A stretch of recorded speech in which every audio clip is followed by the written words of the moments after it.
Welcome back to the channel. I'm Nick.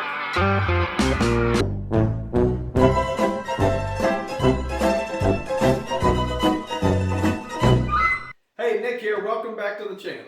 I just got back to the bathroom remodel. Me and my helper both had COVID, so we were gone for a week.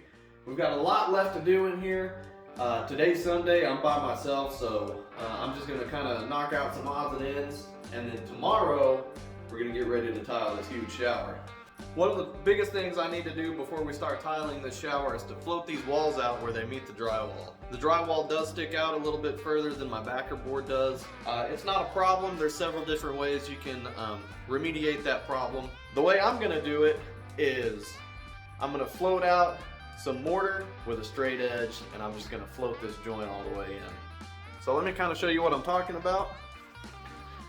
So right here, this drywall edge sticks out just past my backer board. But I am just gonna kind of fill that void with some mortar, and then I'll screed it out with a straight edge and kind of float that out a little bit. That way my tiles aren't sitting, the edge of my bullnose tiles aren't sitting behind that drywall. It's a little worse over here. So I'm gonna have to do a little more floating on this side, but the biggest reason for that, like I said, is once I get my tile on the wall, I don't want the edge of my bullnose sitting behind my drywall. I want a nice clean reveal right there. So I'm gonna do that. Other things I'd like to do is kind of get the vanity set in here and get the top set down on it and start marking out for where my mirrors and my lights, my junction boxes need to go for my lights. And I would also like to hang up that last piece of crown molding. We still need to get all of our electrical hooked up. So I do have the Romex ran up into the ceiling. None of that stuff is hooked up yet. It's just bare Romex laying up in the attic. As you can see, there's quite a bit left to do in this bathroom, but between me and a helper, I think we'll be able to knock it out in probably 5 days. So we're gonna start back hard tomorrow. It'll be Monday. Hopefully we'll be done with everything we can do in this shower by Friday. Then we can move on to something else. Y'all stick around and we'll see what I can get knocked out today.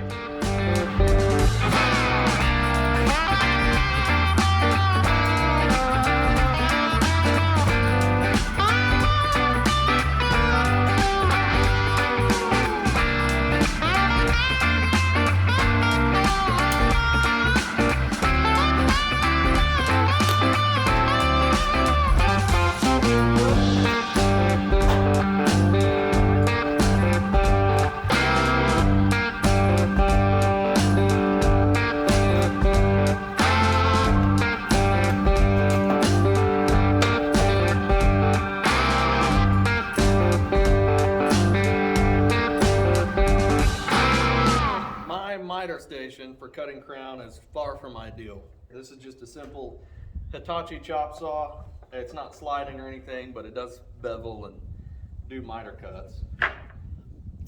The idea is that you want to set your crown up upside down on your miter saw the way it would sit on the wall. So instead of cutting it flat or straight up, we're going to go ahead and cut it at the angle. I've got some pencil lines drawn on my miter base. That way, when I've got it set down, if this front edge of the material is right on that line, I know we're sitting flush on the back side and the top. I'm doing a return to a wall, so I'm going to go ahead and cut an outside corner. Found a tape measure, but it's not mine, it's my helper's. Thanks, Cody.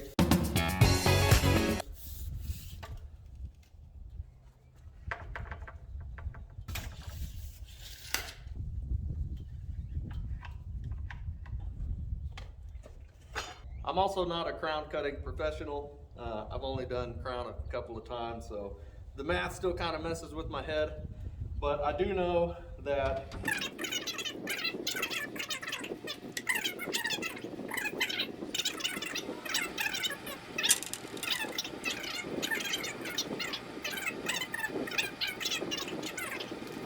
so if I've got this set up on my saw, here's my pencil mark right here and right here. I can slide this. Here's my 60 mark. I don't want to cut it starting at that mark. I want to end on that mark because this is the top of my crown and it's going to be the longest measurement of this piece. And I'm going to cut a little longer on the first one, and then I'm going to sneak up on it on the next couple of cuts.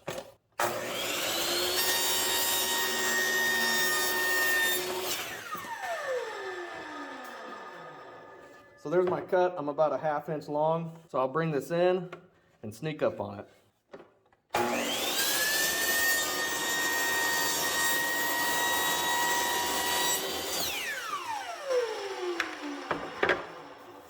And I got that cut right where my line ended, so I ought to be pretty good on that. Now I'm going to cut my back bevel for my return to the wall. Since I know my first cut was a right-hand miter, I'm going to go ahead and move this to a left-hand miter, put my piece up, and the measurement on this really doesn't matter. I just need to get that miter cut in here. Once my miter's cut, I'm going to set it flat and do a flat cut right where that miter stops, and that's where it'll hit the wall.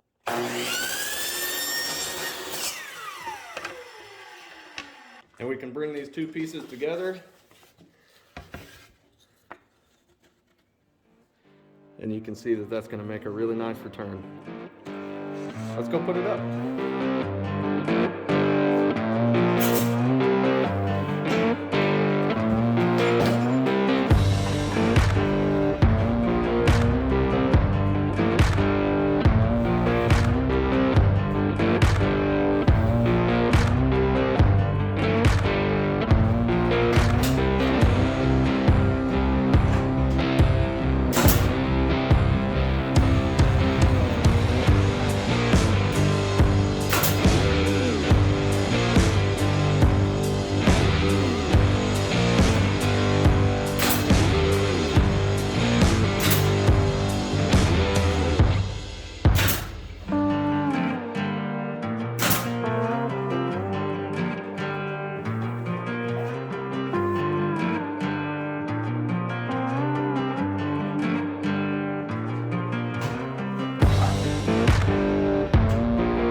Alright, I got this piece of crown up. I nailed in the detail right here, because that's going to be a lot easier to hide that hole when it's in the detail.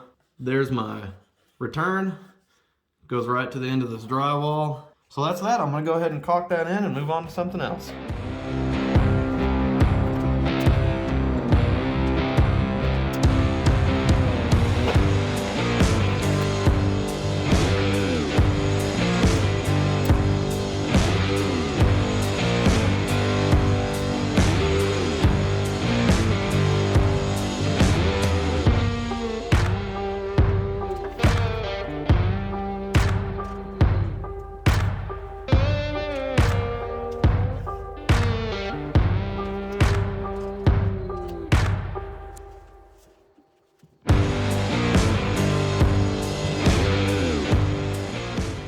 I got the last piece of crown molding up, so that's done. It's all caulked in, and it'll be ready for paint whenever we start doing the touch-up painting.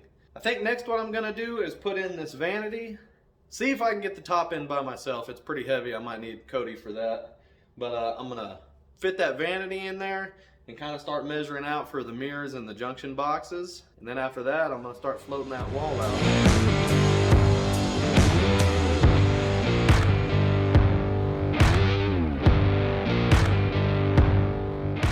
Okay, my drain stub outs are hitting the back of the vanity, and I'm not able to get it flush on the back of the wall, and I'm gonna have to cut that out anyway to hook up the drain line. I don't have a hole saw that's close enough to the size of that drain stub out, so I'm gonna use this little hole cutting tool. The back panels on this vanity are pretty thin, and I think that this may be enough to get through it, so I'm gonna try that out and we'll see how it goes. That little hole saw worked out perfectly. Got my little puck here. As you can see, that's pretty thin and it's very soft. So even though that's not what that's meant for, it worked out good for me. So I'm just going to measure the other drain plug and get it cut out on the other side. Alright, there's the hole I got cut out for my plumbing, and that one was just about perfect. I mismeasured on this one, so I did have to take my buzzsaw and cut out around it. I'm not super proud of that, but it is what it is. I measured the distance from this lip to where the hole would be when I should have measured the distance from the edge of this. So I was off by about 1 inch, a little over. Nothing I can do about it. I'm just gonna have to leave it. If this was a more visible area that I had cut, I would definitely recut it and do something else, but being as this is the drain line underneath the vanity, I think that'll be okay. All right, let's see if I can get this top on here. Okay, the top's definitely not going on today. I just now tried picking it up and it's way too heavy for me to do by myself. And plus I've got to kind of finagle it in here between this pony wall and the other wall. So we'll wait till tomorrow or another day when Cody's here and see if we can knock that out. In the meantime, I'm going to measure for these mirrors and junction boxes.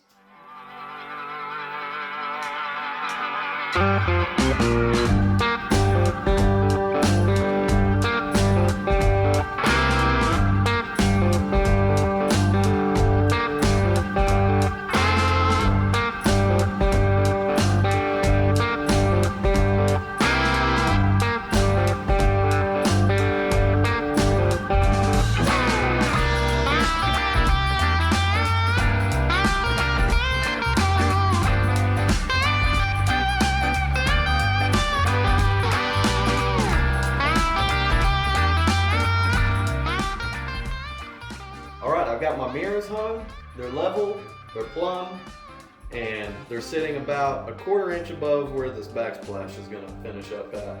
I hung those up using my laser level. I've got my center locations marked out for my junction boxes. I don't have those with me here today, I accidentally left them at the house. But I've got those marked out, and next I guess I'll get to floating on these shower walls so we can tile tomorrow.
Alright, that's it for today. It was a pretty short day. We got these mirrors up. I marked the location for my junction boxes and finished that crown molding at the top. I also floated out the edges of these walls so there's not a lip right there at the drywall. Cleaned up the tools a little bit, and I think we're at a good place for Monday morning. Thanks for watching. If you guys like the content, please like and subscribe. We'll see you in the next one.